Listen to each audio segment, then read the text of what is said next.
de gobiernos locales de Cataluña, está en fase de comparecencias en el Parlamento de Cataluña, y que esta ley obedece más en su texto inicial a las primeras versiones de la Versal, a la que se miraba de reojo, para no ir en líneas demasiado divergentes, pero en cambio pues no se ha adaptado por ahora a las modificaciones que sí sufrió la ley estatal en su tramitación, de manera que habrá que ver cuál es el recorrido que puede tener la ley de gobiernos locales de Cataluña.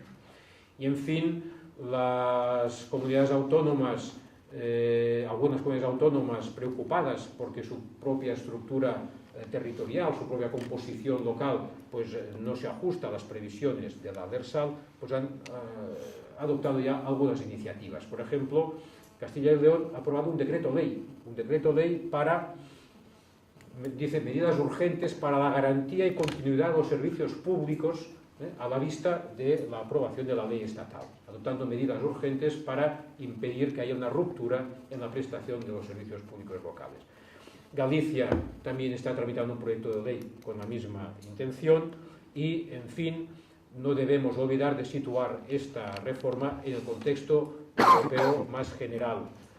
Tengamos en cuenta que en el mes de enero de este propio año 2014, en Francia se aprueba una ley que refuerza los mecanismos de cooperación local, una ley que además refuerza las áreas metropolitanas, haciendo desaparecer los departamentos franceses, las provincias, allí donde haya un área metropolitana, y aquí reforzamos las provincias. En Italia se acaba de aprobar, 7 de abril, una ley de reforma de las provincias que las debilita. En Italia, con toda Europa, las provincias son de elección directa, excepto España, son de elección directa, pues al revés, cambia el sistema electoral, les pasa a elección indirecta y reduce mucho su contenido competencial, de manera que debilita las provincias, aquí las reforzamos.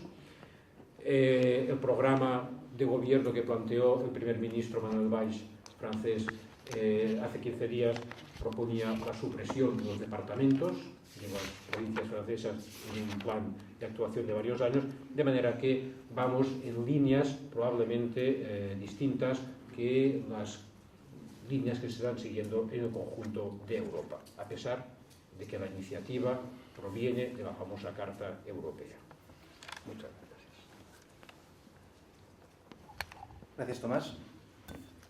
Nos hablará Petra Saiz, que es conocida por, imagino, a mayoría de vosotros, es Ciencias Económicas, es también Censor Jurado de Cuentas, es interventora tesorera de la administración local y lleva 25 años en el mundo local, en diferentes ayuntamientos, y actualmente es viceinterventora en el Ayuntamiento de Hospitalet de Llobregat.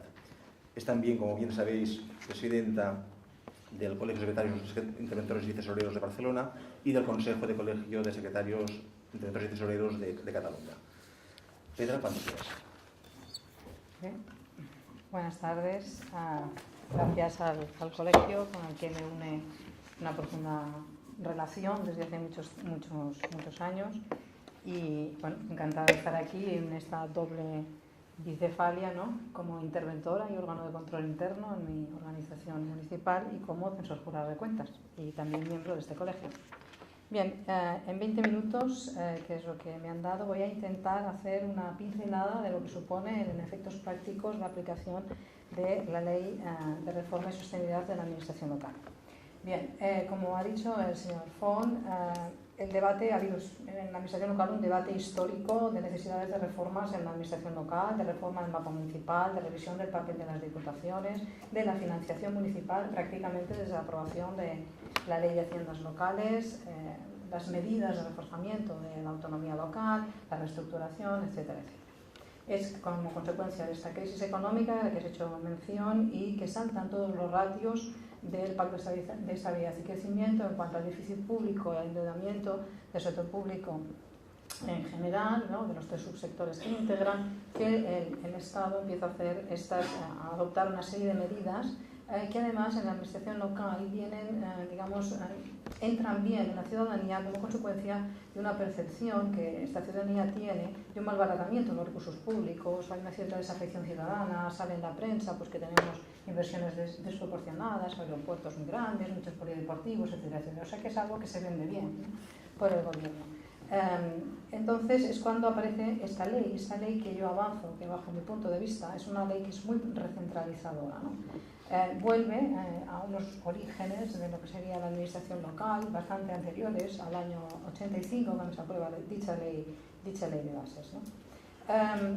Hablaré un poco de lo que representa la aplicación a la ley de racionalización, la aplicación de los principios de la ley de estabilidad presupuestaria, que a mi entender está utilizando una crisis que es coyuntural para establecer una serie de medidas en la administración local que no tienen nada de coyuntural, sino que son estructurales y, como ha dicho el señor Font, difícilmente van a tener marcha atrás. En principio limita pues estos principios de autonomía local y de subsidiariedad que establece la Carta Europea de Autonomía Local. Para mí no supone una mayor racionalización de la administración local, sino una mayor intervención del gobierno, del Estado central, en el ámbito local, y la verdad es que no aborda pues la reforma de las haciendas locales, que era una demanda que el sector local pues, digamos, venía reivindicando. Voy a saltarme unas cuantas transparencias porque él ya ha hablado de cuáles son los principios y los objetivos de la ley y por lo tanto la secuencia pues está clara: modificación de la Constitución, esa reforma express, la aprobación de la Ley Orgánica de Estabilidad Presupuestaria y Sostenibilidad Financiera y la aparición pues, de la Ley de Racionalización y de Administración Local. Esta ley se justifica en estos principios que hemos apuntado y básicamente pivota sobre dos preceptos importantes que son la base del recurso de inconstitucionalidad que han presentado muchos municipios españoles y muchos municipios aquí en Cataluña, prácticamente el 90%, que es en las competencias exclusivas que tiene el Estado en materia, que le da la Constitución española, en materia de Hacienda Pública General, en el artículo 149.1.14, y en las competencias exclusivas en materia de régimen local, excepto en aquellas comunidades autónomas. Los estatutos de autonomía dan unas competencias de carácter compartida o totales a los gobiernos autonómicos. En base a estas dos competencias, se ampara esta reforma local en la cual tiene muchísimo más peso la modificación de la Hacienda General en base a este precepto del artículo 135 de la Constitución española y la imposición del principio de estabilidad presupuestaria. Aunque tenga esta preponderancia, este principio de Hacienda General, lo cierto es que los aspectos que se modifican en la SAL en relación con la Ley de Haciendas Locales son nulos respecto a lo que sería la financiación, excepto por las cláusulas que hay que incluir en determinados convenios como consecuencia de la aprobación o modificación del artículo 157 bis de la propia norma, cuando se establecen unas cláusulas de garantía financiera cuando hay competencias delegadas por parte del Estado a las comunidades autónomas a los municipios. Lo cierto es que la modificación que se establece en la Ley de Haciendas Locales modifica sustancialmente la Ley de Bases de Régimen Local, modifica el texto refundido de la Ley de Haciendas Locales, en materia de control también, haré una pequeña reseña lo mismo, modifica la Ley de Régimen Jurídico de las Administraciones Públicas, como se ha mencionado, se modifica la Ley de Economía Sostenible, el texto refundido de la Ley del Suelo y se modifica el Estatuto Básico del Empleado Público. O sea que el calado de la norma es bastante importante. Veamos que hemos visto en la exposición anterior que una de las justificaciones de la reforma es precisamente la crisis económica y la importancia de que todos los tres subsectores de la administración pública, el estatal, el autonómico y el local, cooperen, digamos, en la mejora de los objetivos de estabilidad presupuestaria y sostenibilidad financiera, que no sé si la regla del gasto y el gasto público, la contención del gasto público, que son las tres reglas fiscales básicas que introduce la Ley de Estabilidad Presupuestaria y Sostenibilidad Financiera.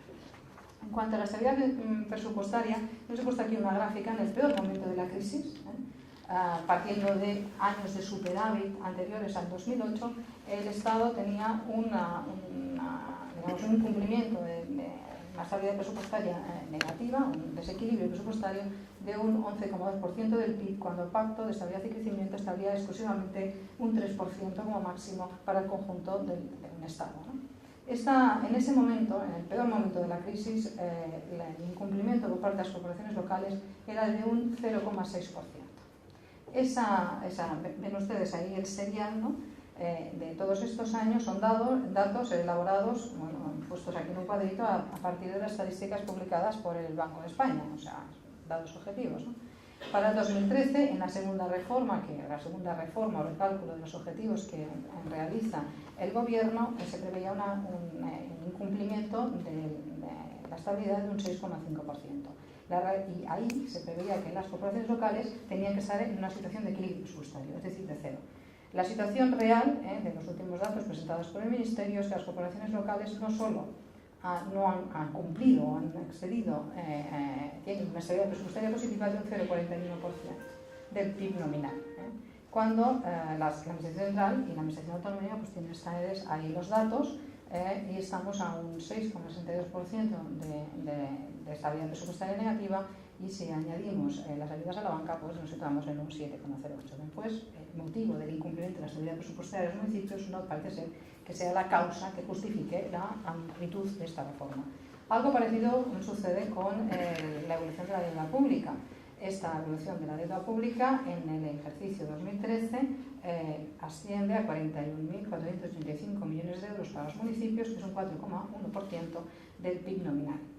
Ven ustedes que sobre los 960.676 millones de euros, pues bastante poco relevante. De estas cantidades, pues municipios de capitales de más de 500.000 habitantes tienen un tercio de esta deuda, y de esa 7.000 millones de euros corresponden al municipio de Madrid frente a los 1.178 del Ayuntamiento de Barcelona. En cuanto a la distribución del gasto público, porque la otra de las patas de la regla fiscal que establece la reforma es la distribución, o sea, el no incremento del gasto público respecto de la última de las liquidaciones aprobadas. Si vemos el peso específico que tienen las corporaciones locales respecto del gasto público total, vemos que en el año 2002 la distribución del gasto no financiero de las corporaciones locales eran solo un 5,68%, es decir, 60.811 millones de euros sobre los 503.000 del total. Y en relación con la distribución del gasto público por sus sectores, nos seguimos manteniendo en alrededor del 12-13% antes, o sea, el mismo porcentaje que antes que el desplegamiento del Estado autonómico.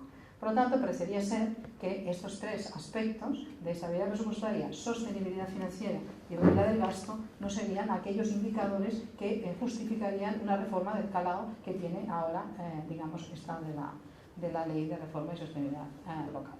Respecto al impacto económico, pues bajo mi punto de vista también irrisorio. El Ministerio estableció un ahorro de 7.129 millones de euros del periodo 2013 al 2015. Si nos vamos o sea, estamos hablando de un periodo de 3 años, que ahora se va a alargar bastante más porque la ley se retrasó en cuanto a su aprobación. Estos 7.600 millones de euros para 3-4 años, miren ustedes lo que representa sobre los 503.000 millones de euros de un año. Eso es el impacto económico de la reforma. Bien, dicho esto, es decir, que parece ser pues, que esta justificación económica, ¿no?, por mucho que se intenta vender, pues es complicado de creer en ella. Veamos cuál es el impacto de la reforma, de la Ley de Reforma de Sostenibilidad de Administración Local, y cómo afecta a la primera de las reformas con la cual nos topamos los municipios. Los municipios empezamos a sentir el peso del Estado, digámoslo así, en el momento que se aprobaron los planes de proveedores. Se aprueban los planes de proveedores y a partir de ese momento aparecen las obligaciones añadidas de aprobar los planes de ajuste. Planes de ajuste que duran hasta el año 2022. Nos hacemos una idea cuando nos dicen que cuando está en vigor el plan de ajuste, los municipios no podrán hacer según qué cosas en función con las restricciones del ARSAL. Estamos poniéndonos un horizonte hasta el 2022, no un horizonte de 2 días, hasta el 2022. Bien, en el momento de que a partir de la aprobación de los planes de ajuste aparece la aprobación de la Ley de Estabilidad Presupuestaria y Sostenibilidad Financiera, sucede una cosa compleja en las administraciones locales, y es que nos planteamos un nuevo ámbito subjetivo. Hablaré un momentito nada más de esto, porque cuando se habla de la sujeción a los principios de estabilidad y sostenibilidad financiera, que tiene 2 patas, el cumplimiento de los requisitos de la Ley de Haciendas Locales en cuanto a la deuda pública, y por otra parte el cumplimiento del periodo medio de pago a los proveedores, que no puede superar 30 días después de la reciente aprobación de la Ley de Deuda Comercial en el sector público. Y después atacaré muy rápidamente, porque es materialmente imposible, cuáles son las modificaciones introducidas por la ley en los siguientes ámbitos: autonomía local y competencias, gestión de servicios públicos, reestructuración del sector público, retribuciones de los miembros de las corporaciones locales, personal eventual, y el reforzamiento del control interno. A ver, una cuestión que quizás para mí es interesante tener en cuenta es que en la Ley de Estabilidad Presupuestaria, y esto tiene una gran incidencia después también en toda la interpretación de la Ley de Reforma y Sostenibilidad de la Administración Local, que se traduce en el ámbito financiero de las corporaciones locales un nuevo concepto de sector público local. Este sector público local sigue criterios de contabilidad nacional y el Sistema Europeo de Cuentas Nacionales y Regionales. Aquí aparecen unos criterios que nos establecen un ámbito subjetivo que conviven, que son en materias especialmente económicos, ¿no?, que conviven con unos criterios jurídicos que establece la Ley de Bases de Régimen Local, sobre la cual se sustenta el desarrollo de la SAL, y también sobre el régimen, digamos, de ámbito subjetivo del texto refundido de la Ley de Haciendas Locales y de los entes que integran el presupuesto general y que están sometidos al régimen de contabilidad pública, lo cual quiere decir que están sujetos a la rendición de cuentas. Estos tres ámbitos subjetivos son distintos. Son distintos. El que prevalece desde el punto de vista de la SAL y de la aplicación de los principios de estabilidad presupuestaria son los que establece el Sistema Europeo de Cuentas, que son nuestros criterios económicos, ¿vale?, más estadísticos a efectos de la elaboración de la contabilidad nacional. ¿De acuerdo? Bien, ¿qué concepto es? Cuando nosotros decimos tiene que cumplir una administración local los principios de estabilidad presupuestaria, ¿qué quiere decir esto? Pues mire, quiere decir esto que nos tenemos que ir a lo que establecía en su momento el SEC, el anterior SEC, digamos, el 195, y ahora estaríamos al SEC 2010. ¿Qué nos dice esta normativa? Nos dice que el sector administraciones públicas está comprendido por un conjunto de unidades institucionales que tienen un mismo comportamiento con una prevalencia del comportamiento o del criterio económico por encima del criterio jurídico. Y que en contabilidad nacional no coincide la calificación que tiene un ente desde el punto de vista del ordenamiento jurídico con el ámbito subjetivo al cual si este ente se le integra dentro del sector administraciones públicas o no administraciones públicas. Es decir, que podemos tener una empresa que forme parte de lo que sería el concepto de grupo a efectos de contabilidad nacional y otra empresa que no figure en este ámbito. Y por lo tanto, sus cuentas, a efectos del cumplimiento de los principios de estabilidad presupuestaria, sostenibilidad financiera y regla de gasto, no se consoliden con el resto de entidades que conformen el sector institucional de administraciones públicas. Los criterios de delimitación es que tienen que ser una unidad institucional, es decir, que tiene que tener contabilidad propia y autonomía de decisión, una contabilidad completa. Ha de ser una entidad institucional pública, es decir, entidades con cualquier régimen de personalidad jurídica, consorcios, fundaciones, entidades públicas, empresariales, sociedades mercantiles, siempre y cuando tengan un capital o un poder de decisión de los órganos públicos que supere el 50%, estén controlados en más del 50%. Y después que tiene que ser no de mercado, es decir, que ofrezcan bienes y servicios gratuitos o semigratuitos y que las ventas cubran al menos del 50% de los costes de producción. Este sería cuando nosotros decimos cumplen los ratios de estabilidad presupuestaria, sostenibilidad financiera y regla del gasto, cuando decimos lo que nos está limitando, pues hacer aportaciones a los entes dependientes, cuando nos está determinando cualquier otro de los aspectos que ahora veremos que marca la ley de racionalización, hay que tener en cuenta estos preceptos. De manera que, esquemáticamente, el ámbito subjetivo de lo que sería el concepto de grupo, que aquí es un auditorio mayormente, digamos, de auditores, se entiende que está sujeto al sector de administración pública y, por lo tanto, que es el que va a tener el peso para establecer si se cumplen o no los ratios de la ley de estabilidad, marcados en el artículo 2.1 de la ley de estabilidad, es una entidad principal que está conformada por entes locales de carácter territorial y no territoriales, los que están regulados en el artículo 3.1 de la Ley de Bases de Régimen Local. Ahí tenemos municipios, diputaciones, cabildos, consejos, comarcas, áreas metropolitanas, otras agrupaciones de municipios, se nos han caído las entidades locales menores, ¿vale? Y ahí tendríamos además todos los entes dependientes de estos entes. Y ahí que entran organismos autónomos, empresas, consorcios, fundaciones, entidades públicas empresariales, etcétera, etcétera, que cumplen los requisitos que hemos establecido con independencia y están sujetos al régimen administrativo y por lo tanto de presupuesto limitativo, o están sometidos al Plan General de Empresa Privada. ¿De acuerdo? Y luego tenemos el resto de entes que, aunque están sectorizados, que aparecen, digamos, en el registro del inventario de corporaciones locales, sus cuentas no consolidarían efectos de cumplimiento del SEC. Por lo tanto, esta sería, digamos, cuando nos metamos y digamos, oiga, si cumple los preceptos del SEC, que cumple los principios de la ley de estabilidad, nos estamos refiriendo a eso.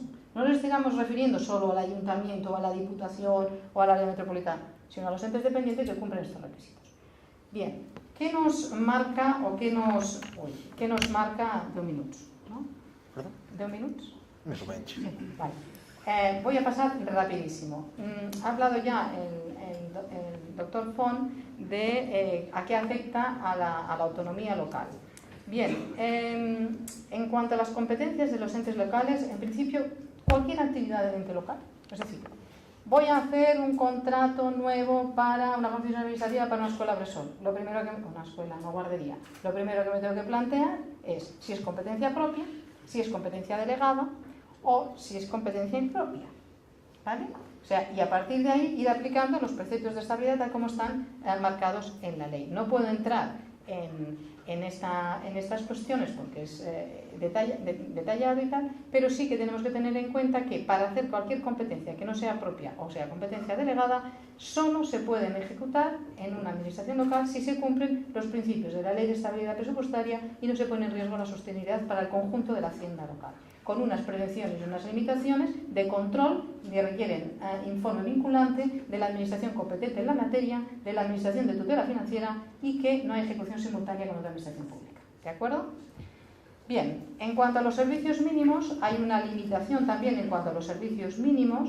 Se sigue la estructura de los servicios que tienen que cumplir cada una de las administraciones en función del número de habitantes. Hay una disminución, que están ahí detallados, de los servicios mínimos que pueden prestar los municipios, pero quizás el elemento más importante es el del coste efectivo. El coste efectivo, que está calculado, en principio, según dice el artículo de la ley, se calculará con costes directos e indirectos de cada uno de los servicios públicos, está, digamos, pendiente de un desarrollo reglamentario, la determinación de estos costes por parte del Ministerio. Por lo tanto, que de alguna manera la ejecución de determinadas competencias locales, sobre todo de municipios de menos de 20.000 habitantes, están condicionadas, aunque este sea una ley orgánica, a un reglamento del Ministerio. Yo no soy jurista, pero esto parece que me da una cierta inseguridad. Bien, hay un reforzamiento de las diputaciones y, por lo tanto, también en todos los servicios de carácter mínimo que desarrolle la Diputación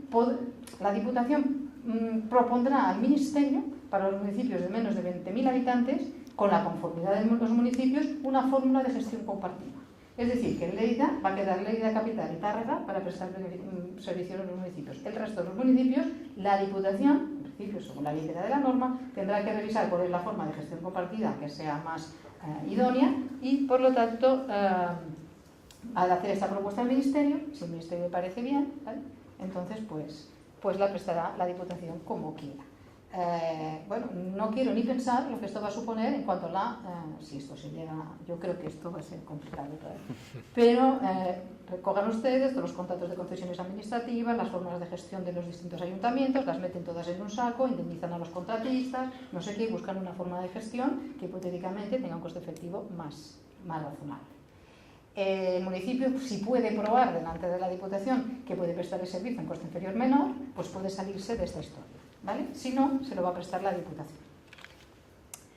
Bien, hay también una serie de limitaciones en cuanto a la prestación de los servicios públicos y en cuanto a la aplicación del texto refundido de la ley de Haciendas, del texto refundido de la ley de contratos para poder utilizar determinadas formas de gestión, entidades públicas empresariales o sociedades mercantiles, que también hay que hacer toda una serie de pruebas, un informe del interventor sobre la recuperación de la inversión, etcétera, etcétera, que tiene su complejidad. En cuanto al redimensionamiento del sector público local, voy a ir muy rápido aquí también. Hay que tener en cuenta que lo que nos dice la disposición adicional 9ª es que los municipios, las diputaciones o sus organismos autónomos, es decir, aquí no entran los otros entes que desde el punto de vista jurídico son entidades locales no territoriales del artículo 3.2. Por extraño que parezca, no es de aplicación esto ni a las comarcas, ni a las áreas metropolitanas, ni a las mancomunidades, solo a los entes locales de carácter territorial. y les dice que mientras dure su plan económico-financiero, que es el que marca la Ley de Estabilidad Presupuestaria cuando se incumple, o su plan de ajuste, es decir, hasta el 2022, no podrán adquirir, constituir o participar en la constitución directa e indirecta de nuevos organismos o realizar aportaciones patrimoniales a sus entidades públicas, empresariales ni sociedades anónimas municipales, con la excepción de que cumplan los objetivos de la Ley de Estabilidad Presupuestaria y el periodo medio de pago de proveedores. Si no, no pueden, hasta que este plan de ajuste no se cumpla. Los entes dependientes de estas entidades locales que estén en desequilibrio financiero y desarrollen actividades económicas tenían 2 meses, porque terminaba el 28 de febrero, para aprobar un plan de desequilibrio, y si no, al 31 de diciembre no conseguían ese equilibrio, les disolvían el 1 de septiembre del 2015 o, con acuerdo, el 1 de diciembre. En el caso que prestaran servicios sociales, hay servicios esenciales, se alarga un poquito más. Los auditores sabrán que esta es una de las causas de disolución que establece la Ley de Sociedades de Capital. Los entes de segundo nivel simplemente sin límite temporal, no podrán constituir, participar o adquirir nuevos entes, cualquiera que sea su tipología. Y los organismos y entidades o consorcios y fundaciones controlados por entidades adscritas o vinculadas a efectos del SEC, es decir, a efectos de contabilidad nacional de estos entes de carácter territorial que jurídicamente están en el artículo 3.1 de la Ley de Bases, y que no estén en situación de superávit o desequilibrio, han de ser adscritos necesariamente a una entidad de carácter territorial, diputación, ayuntamiento, etc. O si no, se disolverán también, con un plazo también un poquito más largo en el caso de que presten servicios mínimos. Y los entes no controlados exclusivamente por administraciones públicas han de transmitir su participación antes del 31 de marzo del 2014. Será si alguien la quiere. ¿Vale? Porque claro, esto de transmitirán, pues a alguien se la tendrás que dar. Bien, esta es una de las cuestiones. En cuanto al régimen jurídico de los consorcios, no me voy a alargar, pero me gustaría hacer un poco las conclusiones, pero también hay una serie de sujeciones, en principio, al régimen presupuestario de contabilidad y control, a la administración que estén adscritos a 1 de enero. Como estos entes pueden cambiar su composición, imagínense usted que ahora un consorcio de naturaleza autonómica me lo escriben a mí, como está haciendo de oficio, sin comunicarlo a nadie, la Intervención General del Estado, ¿vale? Y me lo asigna a mi corporación local. Todo su personal me revierte a mí. Le tengo que cambiar todo el régimen retributivo, tal. El año que viene, la otra entidad pasa a ser mayoritaria y resulta que, ¿qué hacemos con todo esto? Otra vez todo el personal para allá. O sea, esto es un poco complicado de llegar, pero bueno, esto es así. Ya no hablamos aquí del personal laboral, como decíamos, no fijo, ¿no? De todos estos y toda la problemática que esto conlleva. Bien, dejo lo de las fusiones de municipios, lo tienen ustedes aquí, pero todo está relacionado con los principios de sostenibilidad. La ley también establece una serie de ampliaciones que afectan, cuando se incumplen los principios de estabilidad, a las ya establecidas por la Ley de Estabilidad Presupuestaria, como que van desde la obligación de gestión integrada de servicios obligatorios, racionalización organizativa, supresión de competencias, fusiones de municipios, etcétera, etcétera.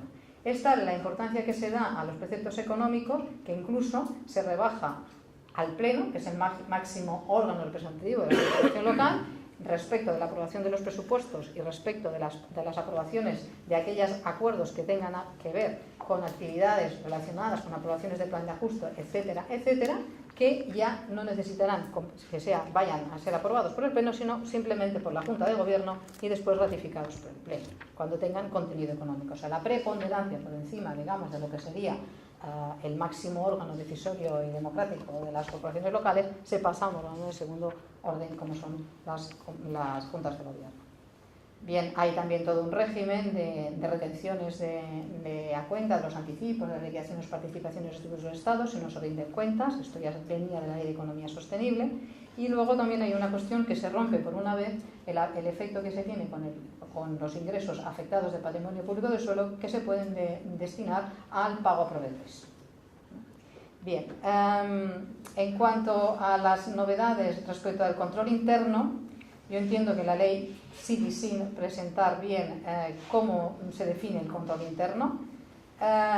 no llega a definir de nuevo lo que sería el ámbito subjetivo del sector público local, de alguna forma parecido como hace la Ley General Presupuestaria, en que establece el sector público administrativo, el fundacional y el empresarial, y les establece cuál es el sistema de auditoría o de control financiero o tal que se tiene que ejercer. Bien, lo que se hace es que se añade, dice, que la auditoría de cuentas se podrá añadir, digamos, será uno de los sistemas de realización del control financiero.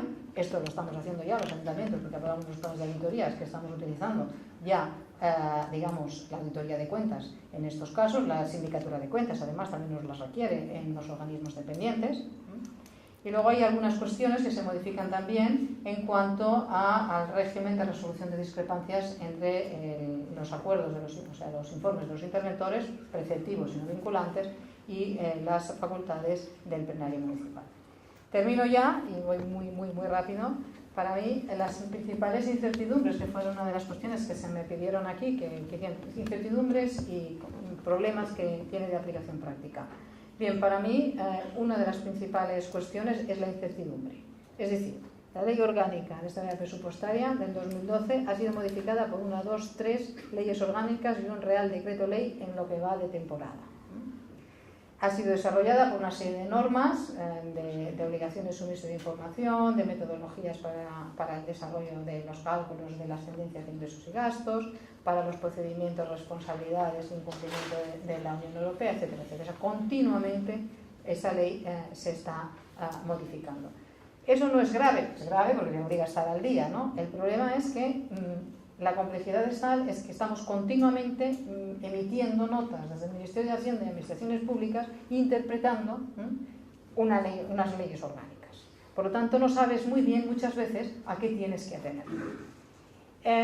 Esto, aquí en Cataluña, además, como ha apuntado el doctor Font, se está solapando con nosotros tenemos un marco, digamos, de desarrollo normativo muy potente, Ley Municipal de Régimen Local de Cataluña, Reglamento de Obras y Serveis de Cataluña, etcétera, etcétera, que establece un marco de competencias que por encima tiene el artículo 84 del Estatuto de Autonomía de Cataluña. Es la propia ley que te dice que estas competencias de carácter propio de las corporaciones locales lo serán y se desarrollarán en el marco de las competencias de los estatutos de autonomía y de las normas sectoriales. Por lo tanto, aquí tenemos como el gobierno de la comunidad autónoma lleva un cierto retraso con la aprobación de la ley de gobiernos locales, pues claro, no se ha dictado ninguna norma extraordinaria urgente, ningún decreto de ley en otras comunidades autónomas. Tenemos otra nota informativa reciente de la Generalitat de Cataluña colgada en el Municat de 40 y tantas páginas, que podemos sumar a las 30 y tantas páginas que tenemos de las del Ministerio y las demás notas, y cuando las solapamos se parecen poco.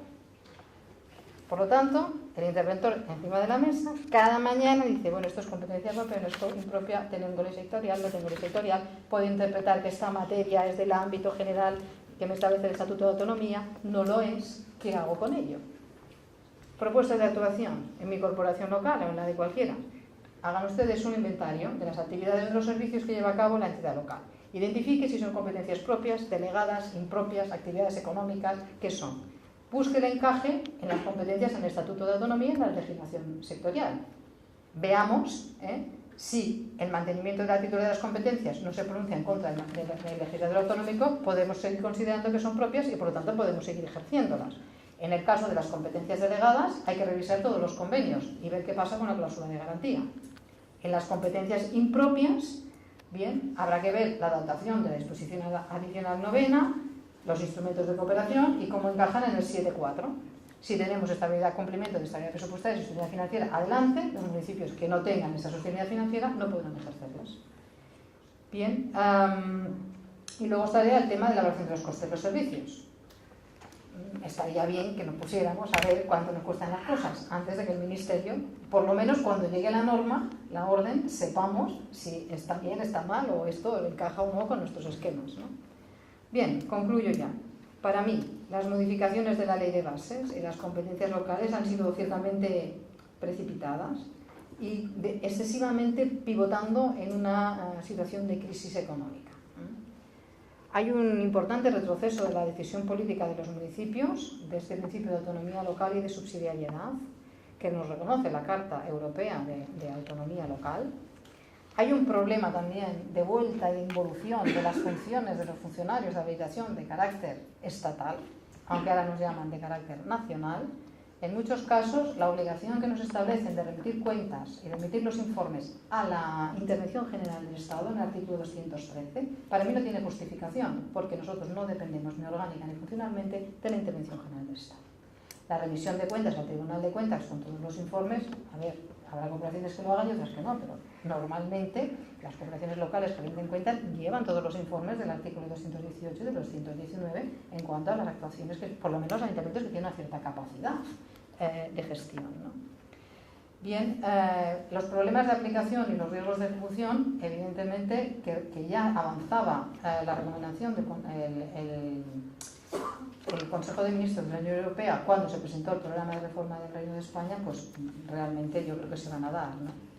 Realmente no hay un soporte de una constatación empírica de mejora de la gestión de la financiación. Que haya competencias compartidas no quiere decir necesariamente que no sean económicamente, digamos, no sean eficaces y eficientes. Todo va a depender de la demanda.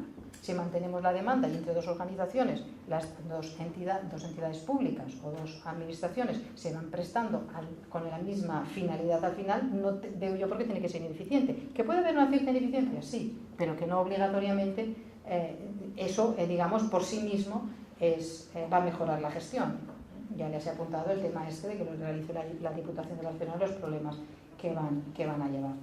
Bien, yo creo que en definitiva, como no se aborda la financiación de las corporaciones locales, tenemos toda esta problemática de prestación de servicios públicos, al final, o las distintas administraciones llegamos a un acuerdo y a un entente, o realmente el que va a salir perjudicado de todo esto es el ciudadano, que va a tener menos prestaciones de servicios públicos y con menos nivel.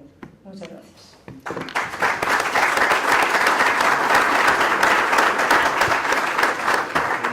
Muchas gracias, Petra. Realmente un tema complejo que ha sabido sintetizar de forma muy brillante en pocos minutos. Y acabaremos la sesión hablando con Ramón Massagué. Ramón Massagué es licenciado en Derecho por la Universidad de Barcelona, ha desarrollado diversos cargos de responsabilidad en la Generalitat de Cataluña, como por ejemplo fue en su día secretario general del Departamento de Salud de la Generalitat, fue también director general de la Función Pública a la Generalitat de Cataluña y desde hace un tiempo está en el Ayuntamiento de Barcelona, donde ha sido gerente adjunto del área de urbanismo y actualmente es gerente de coordinación de empresas municipales y entes dependientes del ayuntamiento. Y nos dará esta visión más desde el punto de vista de la empresa pública. Como decía Pedro hace un momento, por las actividades dependientes es todo un mundo alrededor del sector público local que se ve claramente afectado por la normativa actual. Ramón, cuando quieras. Muchas gracias. En primer lugar, obviamente dar las gracias al Colegio de Censores Jurados la oportunidad que me brinda de poder estar hoy aquí con todos ustedes. Para intentar complementar las anteriores ponencias de la mesa redonda y siguiendo un poco la secuencia lógica de contenidos, yo intentaré centrarme exclusivamente en lo que es, digamos, la afectación desde el punto de vista de control financiero que incorpora la reforma que, como hemos visto en las dos ponencias anteriores y en una playa de jornadas que se han desarrollado durante la tramitación del proyecto de ley de reforma de la administración local, ha habido.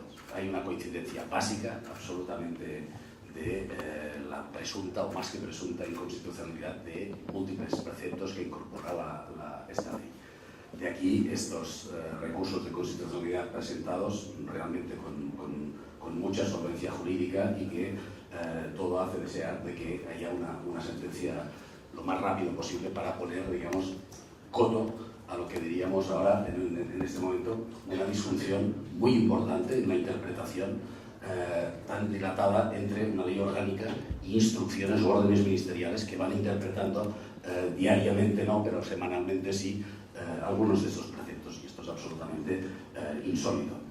En el caso del Ayuntamiento de Barcelona, a quien me tengo el honor de representar, tenemos una inmensa suerte, que es la que la propia ley, digamos, incorpora una cláusula de salvaguarda muy importante, que ya incorporan otras leyes del ámbito local, pero específica o sectorial, pero específicamente esta, en el sentido de dar carta de preeminencia justamente a la aplicación de la Carta de la Ley Especial de Barcelona.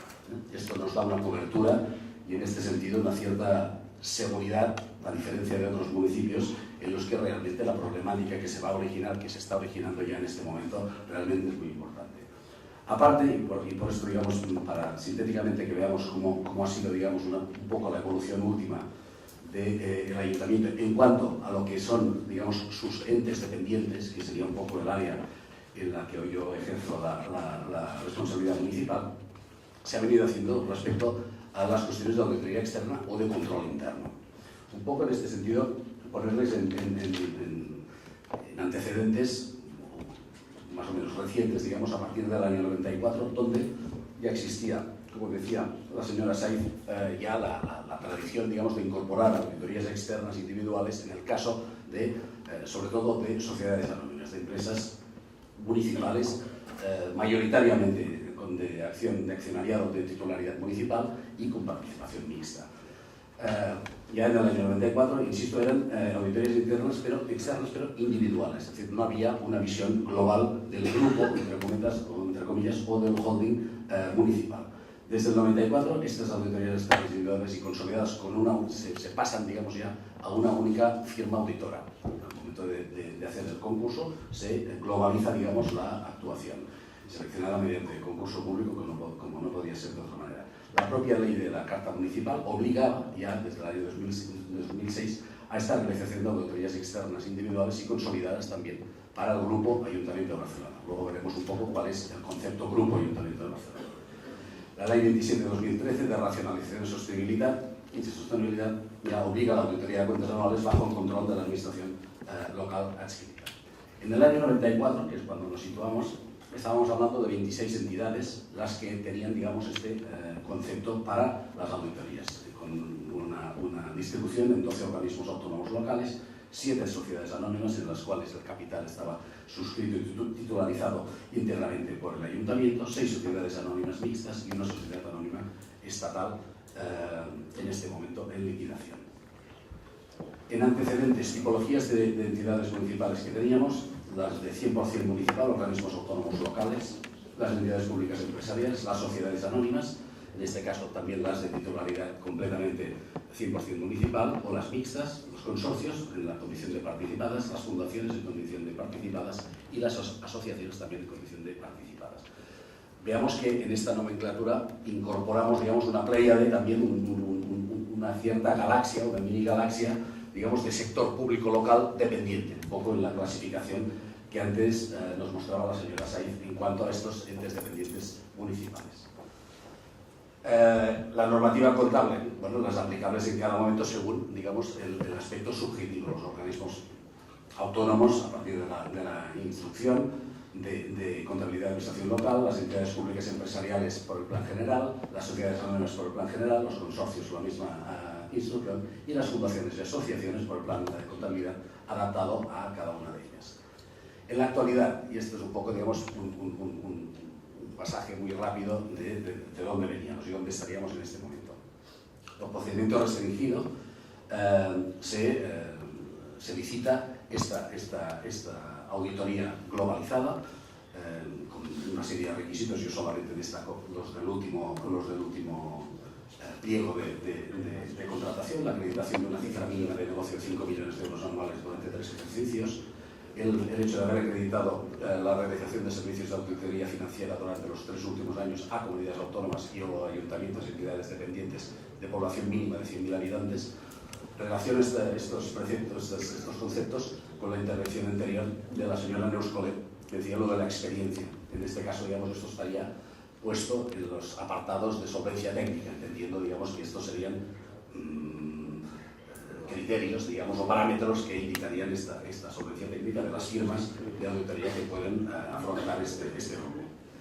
En la actualidad, las cuentas anuales que han salido, digamos, y que son el objeto de auditoría, son en este caso, aparte del Ayuntamiento de Barcelona, directamente 9 organismos autónomos locales, 4 entidades públicas empresariales, 16 sociedades anónimas, 10 consorcios, 2 fundaciones, una asociación y 3 cuentas consolidadas de 3 grupos municipales, aparte del control financiero específico y aleatorio de 15 subvenciones no inferiores a 60.000 euros en distintas áreas de prestación subvencional del ayuntamiento y de control financiero de 5 concesiones administrativas. El total de las entidades son 43 y por tanto es una auditoría, sobre todo también en la parte consolidada, muy importante la actividad que se realiza. Aparte de esto, que sería el objeto contractual de la auditoría externa, el Ayuntamiento está participando en este momento, no objeto de esta auditoría, porque no participa, digamos, de manera mayoritaria, en 36 consorcios, 53 fundaciones. Por poner un ejemplo rápido, Madrid está participando, el Ayuntamiento de Madrid, en 2 fundaciones. El Ayuntamiento de Barcelona está en 53 fundaciones. Esta es una comparación un poco falsaria en el sentido concreto, o sea, si somos rigurosos, la tradición fundacional que hay en Cataluña, digamos, también debería de llevar un poco a matizar esta comparación. Pero realmente la participación municipal en instituciones jurídicas como las fundaciones, en 53 fundaciones, es muy importante desde el punto de vista de la condición de patronos, no tanto de aportación financiera exclusivamente, sino como patronos. Y en 24 asociaciones de tipo administrativo total, en 113 entidades. Esto sería el global de la galaxia, y la galaxia pequeña que hemos visto antes es la galaxia auditada, para entendernos. A su vez, esto ha permitido en la evolución introducir, pensar que muchas de las sociedades, muchas de las entidades respondían a momentos políticos y sociales concretos, los objetos sociales de cada uno pues eran específicos, etc. Y ha servido también en muchos casos para preparar un poco al Ayuntamiento desde el punto de vista de los entes dependientes para afrontar una etapa en la que eventualmente hubiese podido salir, digamos, pues más afectado directamente con la aplicación de la ley de racionalización del sector local.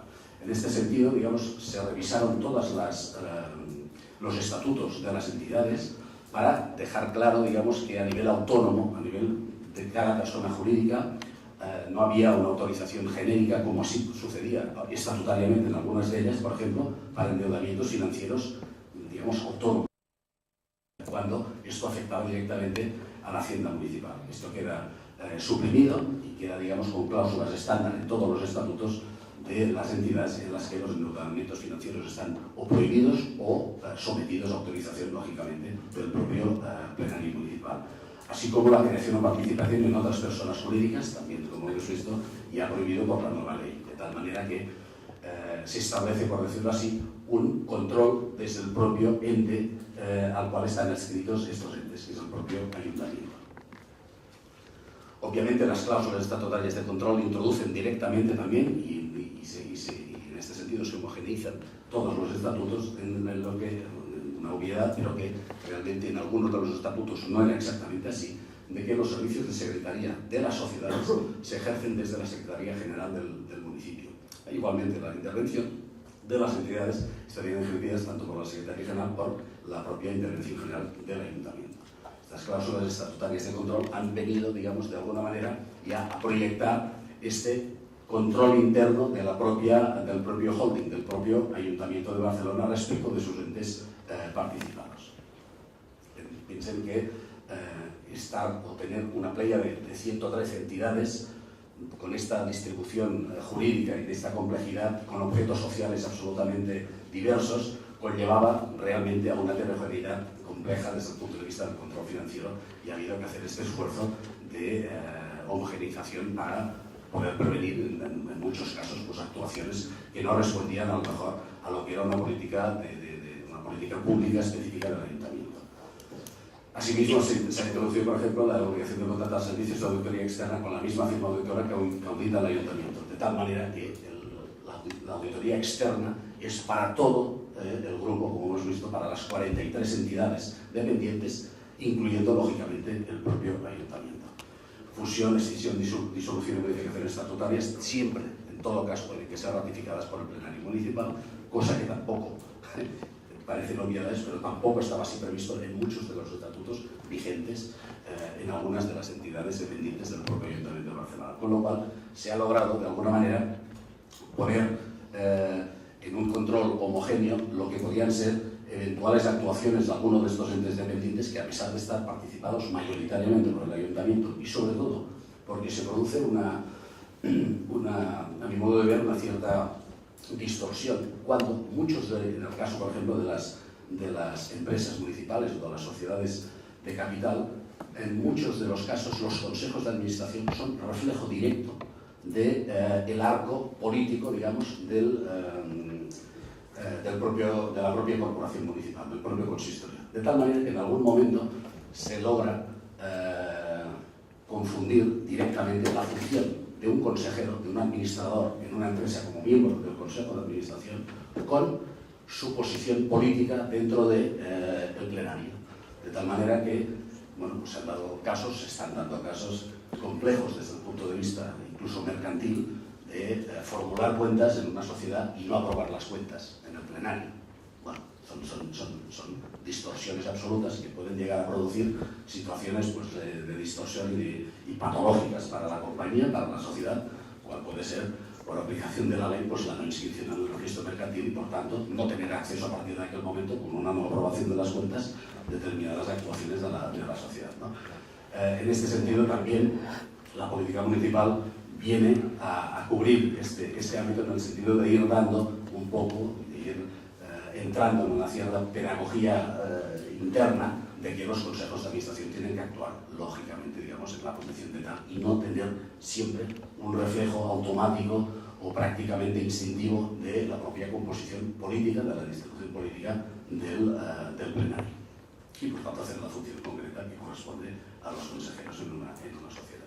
La tipología de control, bueno, en este sentido no se modifica y la existente es esta, la intervención general, la fiscalización previa, el control de eficacia y control financiero, las auditorías financieras, como hemos visto desde el punto de vista de la normativa reguladora auditoria y los principios y criterios contables en cada caso, dependiendo del carácter subjetivo de la entidad. La propia Comisión Especial de Cuentas Municipal, durante la cuenta general del Ayuntamiento, todos los grupos municipales van teniendo acceso a las cuentas individuales de cada una de las entidades y a toda la documentación de soporte, lógicamente, que soliciten. Tengamos en cuenta que cada concejal del Ayuntamiento, a su vez, forma parte, digamos, de un órgano societario que sería la Junta General como tal plenario de estas sociedades. Y de aquí, digamos, pues este acceso y este derecho a la información y al acceso a todas las informaciones particulares de cada entidad. La propia Sindicatura de Cuentas, obviamente, eventualmente el Tribunal de Cuentas y la Intervención General de la Administración del Estado desde el punto de vista de los envíos de los presupuestos y liquidación en cuanto a la ejecución trimestral. Un resumen muy rápido a lo que he comentado. El Ayuntamiento de Barcelona ya tenía, digamos, un camino previo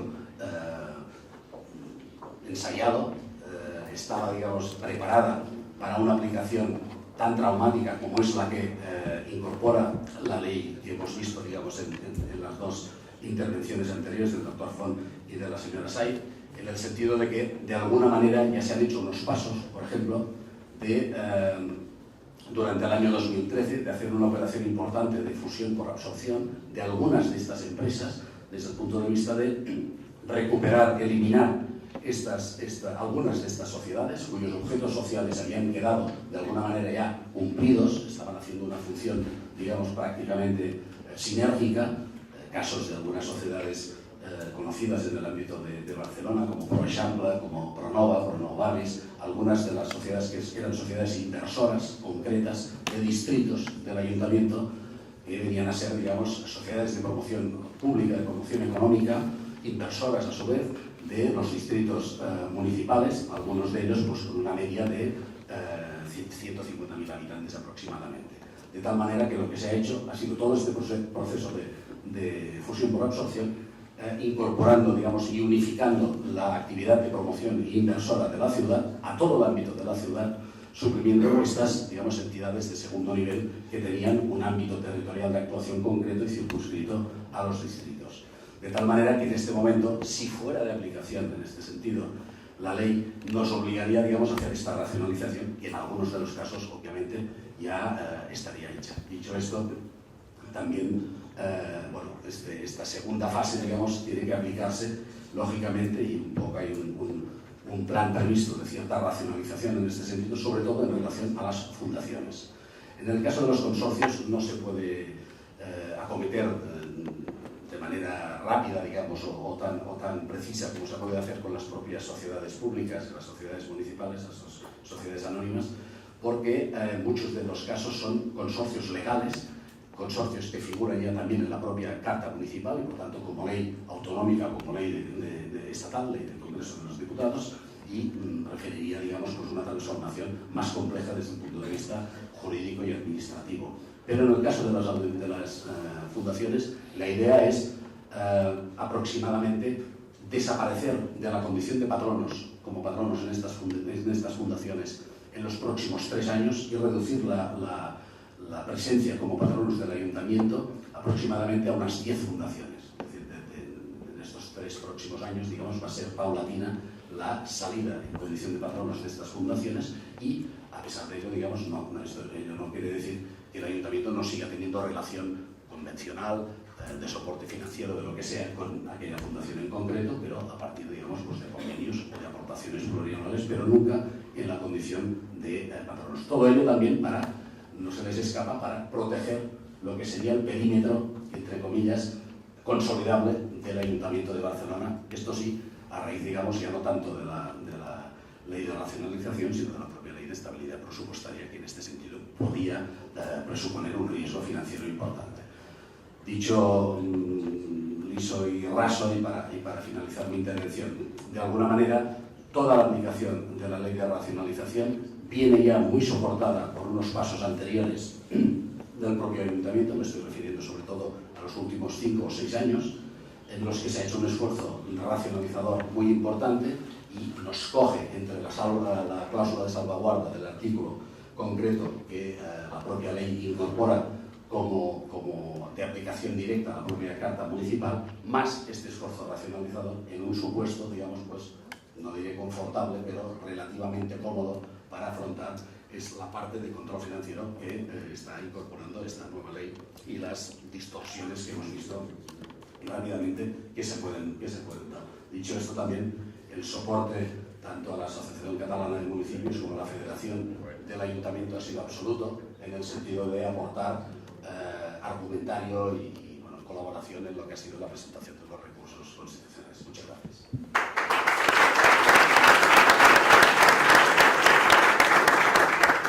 Muchas gracias, y gracias a los 3 por ajustaros al tiempo de forma británica prácticamente.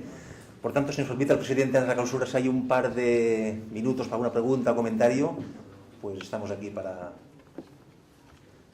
cerrar el micro.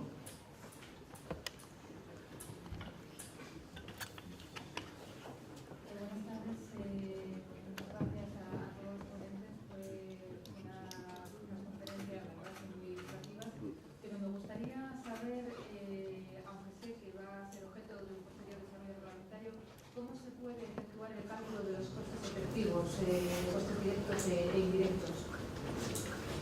Bueno, a ver,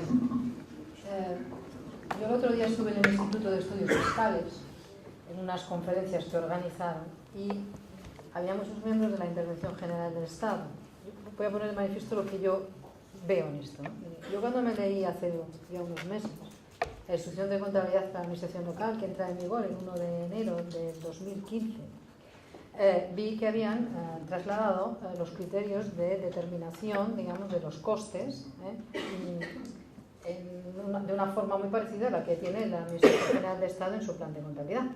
Dichos costes vienen determinados, hay una resolución también de la Intervención General del Estado que explica perfectamente cómo calcular los costes de forma directa, indirecta, por actividades, etcétera, etcétera. Hay todo un manual bastante largo, los costes de amortización a la usanza, y se presentan de acuerdo con un formato que se obtiene de la contabilidad mercantil, digamos así, la estructura mercantil de una cuenta de pérdidas y ganancias. Allí ponía que estos costes se tenían que calcular obligatoriamente para los municipios de más de 50.000 habitantes y que su obligación, la obligación estaría en vigor, aunque la ley entra, la instrucción entra el 1 de enero del 2015, esa obligación de cálculo de costes sería para el 1 de enero del 2017. En paralelo, tenía un proyecto de ley de reforma de sostenibilidad de la administración local que me decía que tenía que calcular, ya me olvido de los costes estándar, y me sitúo en el coste efectivo. Ese coste efectivo me está hablando de coste efectivo, pero cuando lo lees te dice que serán los costes directos, los costes indirectos, pero no te dice nada más. No te habla ni de amortizaciones, absolutamente nada más. Claro, y te dice que lo tienes que calcular antes del 1 de noviembre del 2014. De momento ya tengo ahí una divergencia importante entre dos normas. En estas conferencias que le digo, los de la Intervención General del Estado y los ministerios me decían que eran dos caminos en paralelo que convergerían. Yo como interventora, ¿qué creo que va a pasar? Bueno, pues creo que va a pasar que un día abriré la oficina virtual del Ministerio de Hacienda y Administraciones Públicas de la Coordinación Financiera de las Entidades Locales y me encontraré una utilidad que pondrá: antes del día tal tiene usted que mandar el coste efectivo. ¿Qué habrá allí dentro? Pues mire, habrá una distribución de los costes. Yo pienso que desde el punto de vista estrictamente presupuestario, siguiendo la modificación que ha habido de la orden de estructura de los presupuestos en los cuales se han desarrollado los programas presupuestarios en un paralelismo, digamos, prácticamente aquello uniforme con los costes, con los servicios mínimos. Yo creo que esta será la primera etapa. Entonces allí vamos a meter gastos de personal, vamos a meter capítulo, hablando en estructura presupuestaria, capítulo 1, capítulo 2, no sé si habrá alguna fórmula para calcular los costes indirectos y los mediales, digamos, dentro de cada programa, y luego los costes indirectos que se puedan deducir de todo lo que sería la estructura municipal. No creo que de entrada haya algo mucho más elaborado por el tiempo que ha pasado. ¿Que eso es coste? Yo creo que eso es gasto. Yo no creo que haya más, porque no va a haber tiempo. O sea, tenemos 9.000 y pico municipios y todos se cortan por el mismo nivel. La instrucción de contabilidad diferencia entre municipios de más de 50.000 y menos de 50.000 habitantes, porque efectivamente los medios humanos y materiales y de conocimiento para calcular los costes o para hacer cualquier otra actividad pues es más potente, ¿no? Pero yo creo que va a ser así. Yo creo que en estos momentos tendremos unos costes que serán gastos deducidos del presupuesto, con unas instrucciones, digamos, para calcular, pues eso, los costes indirectos del propio programa y los costes indirectos de lo que sería la administración general del programa de administración general. No creo que haya mucho más. Entre otras cosas porque intentar calcular amortizaciones y otras cuestiones a partir de cómo están los inmovilizados de los balances de las corporaciones locales, en la inmensa mayoría de los ayuntamientos, va a ser algo. Cálculos de costes indirectos, de cargas financieras afectadas a inversiones de los servicios de un programa, todo esto pues también va a ser complicado. Yo creo que va a ser esto. Yo, si me permite, añadiría una cuestión, absolutamente de acuerdo en la intervención de la señora Saiz. Yo he tenido oportunidad durante unos años de estar al frente de un organismo en Cataluña, del Servei Català de la Salud. Este fue un tema crucial, que fue el coste efectivo, digamos, de los procesos sanitarios.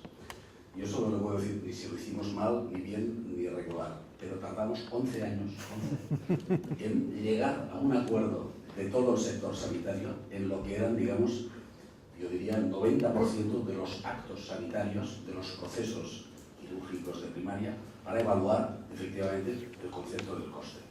Porque realmente, y partimos de lo que dice la señora Saiz, inicialmente de lo que eran costes, o sea, costes, gastos directos, y de allí ir haciendo medias de todos los operadores, porque cada operador es de características heterogéneas, operador sanitario, los ayuntamientos son heterogéneos, quién tendrá un coste efectivo más óptimo que el otro municipio, pues dependerá de muchas circunstancias, incluso físicas, sociales, etcétera, de cada municipio. Claro, llegar a elaborar esto con un rigor comparable con lo que podían ser tarifas de conciertos, tarifas de mutuas a toda Europa, que es lo que se ha conseguido, digamos,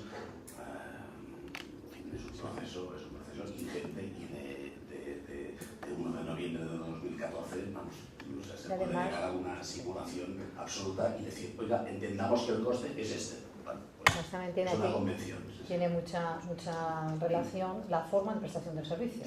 Claro, no es lo mismo una prestación directa que una indirecta a través de una concesión administrativa, a través de una sociedad municipal, a través de una encomienda de gestión, a través de un consorcio. Porque si nos ponemos el ejemplo de recogida de residuos, pues limpieza viaria, pues mire, hay un espectro enorme.